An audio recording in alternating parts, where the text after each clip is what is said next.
Yes students, welcome to A D knowledge house में J K students. बात करेंगे नेक्स्ट चैप्टर की, chapter 12 environment and sustainable development.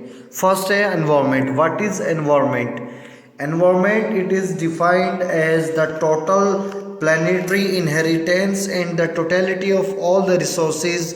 It include all the biotic and abiotic elements that influence each other। देखिए environment क्या है। Environment के अंदर वे सभी एक्सटर्नल फोर्सेस आती है जिनसे हम घिरे हुए हैं।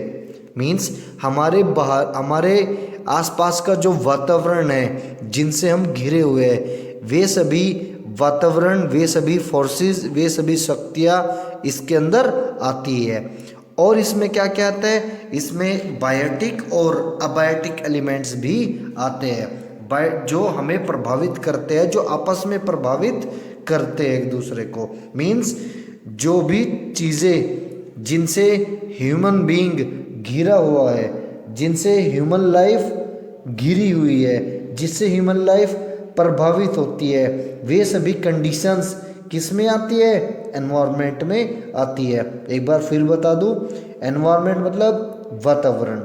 वातावरण के अंदर वे सभी कंडीशंस, वे सभी फोर्सेस आती है जिनसे हम घिरे हुए हैं और जो हमारी लाइफ को इन्फ्लुएंस करती है, प्रभावित करती है। एनवायरनमेंट के अंदर वे सभी एक्सटर्नल फोर्सेस आती है जिनसे हम घिरे हुए हैं, plus biotic and abiotic factors आते हैं। बायोटिक एलिमेंट्स क्या होते हैं? बायोटिक एलिमेंट्स वे जीवित वस्तुएं होती है जिनसे हम घिरे हुए हैं। Birds, animals, plants, forest, fisheries, ये क्या है? ये जीवित चीज़ें हैं, ठीक है, एलिमेंट्स है, लिविंग ऑर्गेनिज्म है जिनसे हम घिरे हुए हैं और ये हमारी ह्यूमन लाइफ को प्रभावित करते हैं। हम लोग इन पे डिपेंड है, ये हमारे ऊपर डिपेंड है। नेक्स्ट है अबायोटिक एलिमेंट। अबायोटिक एलिमेंट्स अजीव ऑर्गेनिज्म होते हैं जिनसे हम घिरे हुए हैं, जो हमारे चारों तरफ उपस्थित है। Air, water, land, rock, sunlight etcetera. So ये दोनों ही एलिमेंट किसको प्रभावित करते हैं? ह्यूमन लाइफ को प्रभावित करते हैं। ये दोनों ही किसका पार्ट है? एनवायरनमेंट का पार्ट है। अंडरस्टूड? नेक्स्ट है renewable resource and non renewable resource. Renewable resources are those which can be used without the possibility of the resource becoming depleted or exhausted. These continuous supply of resource remain available. For example, tree in forest and the fish in the ocean. Renewable resources way resources होते हैं जो renew हो जाते हैं, after a short period of time. जो short period of time के बाद renew हो जाते हैं उन्हें हम रिन्यूएबल रिसोर्सेज कहते हैं, जिनकी कंटिन्यूस सप्लाई बनी रहती है, अवेलेबिलिटी बनी रहती है, जैसे जंगलों में पेड़ और ओशन में फिश। नॉन रिन्यूएबल रिसोर्सेज वे रिसोर्सेज होते हैं जो रिन्यू होते हैं after a million of years. Million years के बाद में ये रिन्यू होते हैं, दोबारा से पैदा होते हैं, जनरेट होते हैं, जिनकी उपस्थिति बहुत क्या होती है? शॉर्ट में होती है, जो एग्जॉस्ट हो सकते हैं यूज होने के बाद, जैसे fossil fuel, understood, crude oil. तो ये सब क्या है? नॉन रिन्यूएबल रिसोर्सेज है। नेक्स्ट है फंक्शन ऑफ एनवायरनमेंट। एनवायरनमेंट का क्या फंक्शन है? फर्स्ट है सप्लाई रिसोर्सेज। हमारा जो एनवायरनमेंट है वो हमें क्या सप्लाई करता है? वो हमें रिसोर्सेज सप्लाई करता है। किस चीज़ के लिए? प्रोडक्शन के लिए। एनवायरनमेंट हमें प्रोडक्शन के लिए रिसोर्सेज सप्लाई करता है। दो तरह के रिसोर्सेज सप्लाई करता है, रिन्यूएबल और नॉन रिन्यूएबल। रिन्यूएबल रिसोर्सेज की आवश्यकता पड़ती है किस चीज़ के लिए? रिन्यूएबल रिसोर्स की आवश्यकता पड़ती है प्रोडक्शन के लिए। ट्री की आवश्यकता पड़ती है प्रोडक्शन के लिए, अंडरस्टूड। वुड की आवश्यकता पड़ती है to create any fixture, furniture, understood. So next है एसिमिलेट वेस्ट। जो हमारा एनवायरनमेंट है वो हमारे द्वारा किए गए वेस्टेज को क्या कर लेता है, एब्जॉर्ब कर लेता है। क्या कर लेता है, एब्जॉर्ब। हमारे द्वारा किए गए वेस्ट को एनवायरनमेंट क्या कर लेता है, एब्जॉर्ब। हम वेस्ट कब करते हैं, जब प्रोडक्शन होता है फैक्ट्रीज में तब वेस्ट निकलता है, जब हम कंज्यूम करके फेंक देते हैं तब वेस्ट होता है। इस दोनों ही वेस्ट को कौन एब्जॉर्ब करता है, हमारा एनवायरनमेंट एब्जॉर्ब करता है। तो ये सेकंड इसका इंपॉर्टेंट फंक्शन है किसका, एनवायरनमेंट का। नेक्स्ट है सस्टेन लाइफ। हमारे जीवन की जो मेन नेसेसिटीज़ है जिनके बिना मनुष्य का जीवन संभव नहीं है, वे सब चीज़ें हमें प्रोवाइड करता है कौन, एनवायरनमेंट। वे चीज़ें क्या है, sun, soil, air, water etcetera. Next है aesthetic services.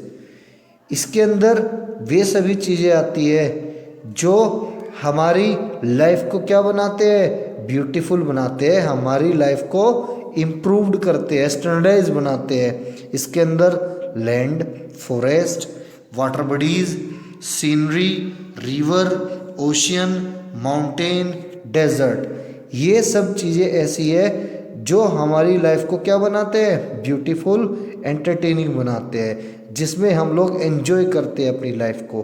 Understood. Hill stations. Next है economic crisis. Economic crisis, the environment is able to perform these functions without any interruption as long as the demand on these function is within its carrying capacity. This means that if the resources extraction is not above the rate of regeneration, the environment will fail to perform its function. देखिए environment crisis कब होता है, environment हमारा Christ हो जाना means हमारा environment पूरी तरीके से डिस्टर्ब हो जाना, क्षतिग्रस्त हो जाना। एनवायरमेंट क्षतिग्रस्त डिस्टर्ब कब होगा, जब उसकी जो कैपेसिटी है मीन्स हमारी एनवायरमेंट को जब हम चैलेंज देंगे, उसके साथ में छेड़छाड़ करेंगे, उसका एक्सप्लॉयटेशन करेंगे, एनवायरमेंट के द्वारा दिए गए जो भी रिसोर्सेज है, जो नेचुरल रिसोर्सेज है, जब हम उनका एक्सप्लॉयटेशन करेंगे, शोषण करेंगे, ज़रूरत से ज़्यादा उनको वेस्ट करेंगे, अंडरस्टूड, अपने प्रकृति के साथ ज़्यादा से ज़्यादा छेड़छाड़ करेंगे, उसे डिस्टर्ब करेंगे, पोल्यूट करेंगे, उसका एक्सप्लॉयटेशन करेंगे, उसे बोलते हैं environmental crisis. Consequences of environmental crisis, जो एनवायरमेंटल क्राइसिस है उसके क्या क्या परिणाम हो सकते हैं, क्या क्या दुष्परिणाम एनवायरमेंटल क्राइसिस के हो सकते हैं। देखिए development and polluted and dried up the river and other aquifer which are deteriorate the quality of water.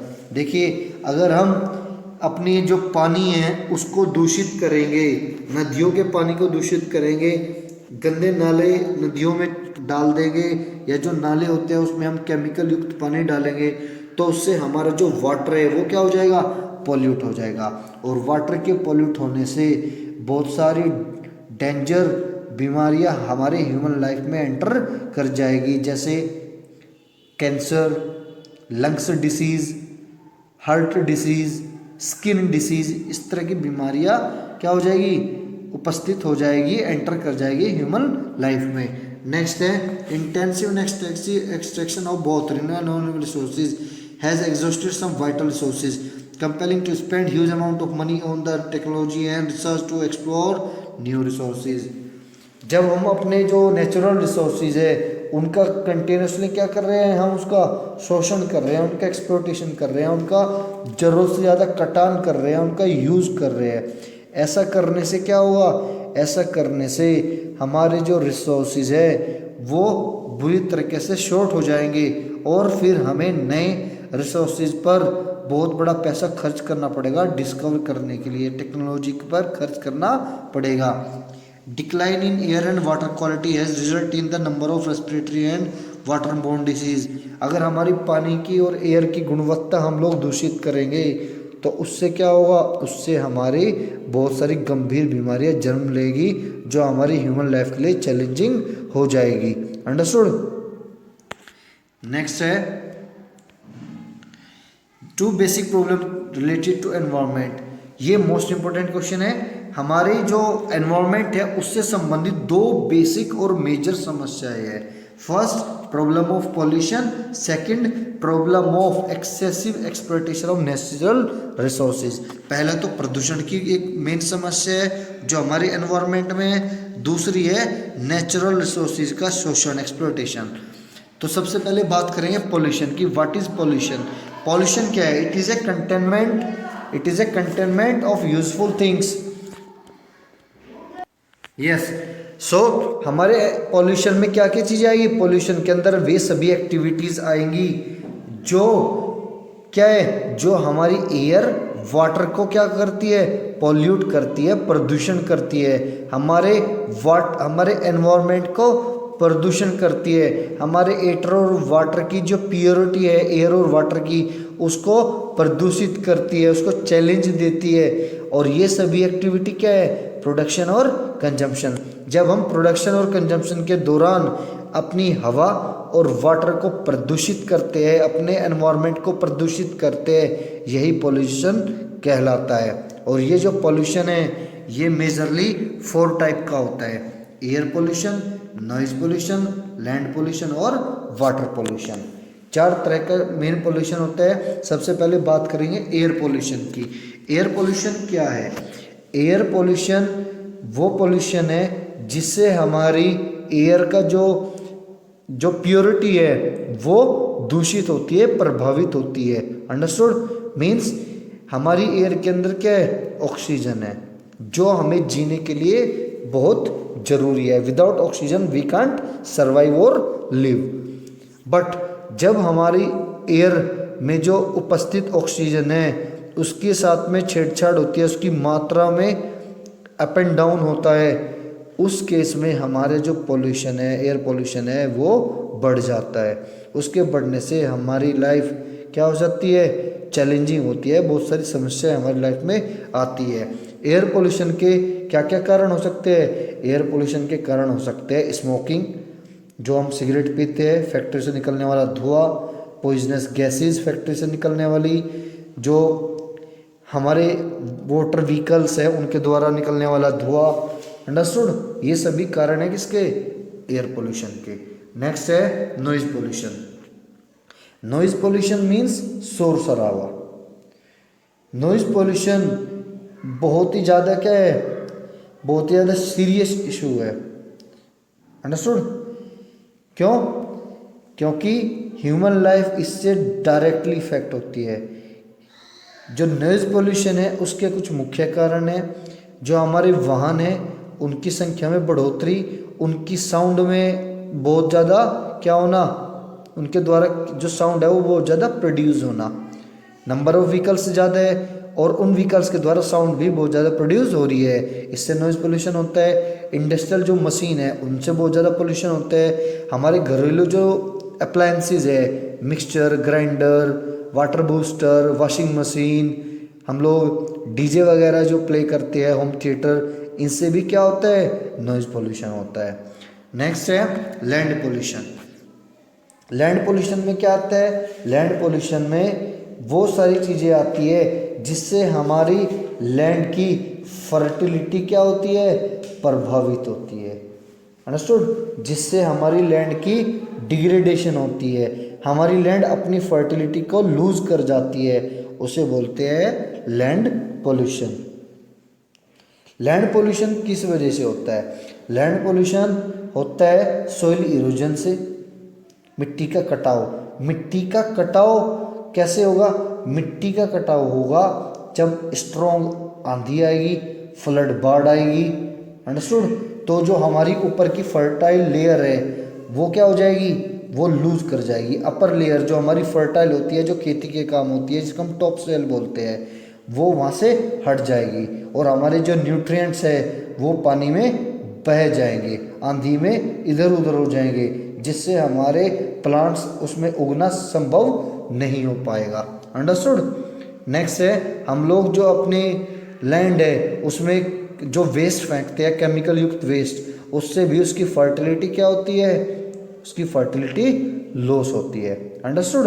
हम लोग ज़्यादा से ज़्यादा क्या करते हैं? मिट्टी खोद रहे, खुदान लगा रखी है हमने मिट्टी में, तो जो हमारी टॉप सोइल है उसमें भी वो लूज कर जा रही है, वो वहाँ से हट जा रही है उसकी टॉप लेयर, जैसे भट्टे में लगा दी ज़मीन, अंडरस्टूड, ज़मीन में भट्टा लगा दिया और ज़मीन में खुदाई लगा दी, जो प्लॉट है उसकी भराव वगैरह करने के लिए। इस तरह की एक्टिविटीज़ हमारा सॉइल इरोजन का, हमारी लैंड डिग्रेडेशन का मुख्य कारण बनती है। नेक्स्ट है वाटर पोल्यूशन। वाटर पोल्यूशन एक सीरियस कंसर्न है, सीरियस इशू है, जो हर ह्यूमन लाइफ को डायरेक्टली इफेक्ट कर रहा है। जैसे जीने के लिए पानी जरूरी, हवा जरूरी है, वैसे ही जीने के लिए, मनुष्य के जीवन के लिए पानी भी उतना ही जरूरी है। मीन्स अगर मैं बात करूं, सबसे ज़्यादा इम्पोर्टेंट जो एलिमेंट है मनुष्य के जीवन को जो डायरेक्टली प्रभावित करते हैं वो है एयर एंड वाटर। शुद्ध एयर के बिना भी आदमी सर्वाइव नहीं कर सकता और शुद्ध पानी के बिना भी सर्वाइव नहीं कर सकता। तो जो वाटर पोल्यूशन है हमारा, वो क्या है, जब वाटर में जो युक्त जो भी उसके अंदर इंग्रेडिएंट्स होते हैं जो ज़रूरी है ह्यूमन लाइफ के लिए, जब हमारा वाटर उन्हें लूज़ कर जाता है, हमारे वाटर में उपस्थित इंग्रेडिएंट्स जो भी इंग्रेडिएंट्स है वो लूज़ कर जाते हैं, वो ख़राब हो जाते हैं, दूषित हो जाते हैं, उसे बोलते हैं वाटर पोल्यूशन। वाटर पोल्यूशन होने का कुछ मुख्य कारण है हमारी फैक्ट्री से निकलने वाला वेस्ट जो नदी और नालों में, नदियों में डाला जाता है, हमारे घरेलू लोगों के द्वारा, हाउस होल्ड्स के द्वारा जो फेंका गया कूड़ा नदी नालों में, वो एक मुख्य कारण है। जो थर्मल पावर हाउसेज है वो लोग भी हमारे पानी को क्या करते हैं, प्रदूषित करते हैं, अंडरस्टूड। तो बहुत सारे कारण हैं जो पानी को प्रदूषित कर रहे हैं, जो कि बहुत चैलेंजिंग है। एक प्रदूषित पानी क्या क्या कर सकता है, एक प्रदूषित पानी हमारे लिए गंभीर बीमारियों को जन्म दे सकता है, cancer, liver problems, stomach disease, understood. ये सभी गंभीर बीमारी हमारे लिए पैदा कर सकता है। सो स्टूडेंट्स, अगर आपको ये सेशन पसंद आया हो तो आप मेरे चैनल को सब्सक्राइब करें और ये वीडियो अपने फ्रेंड्स के साथ में शेयर करना ना भूलें। Thank you.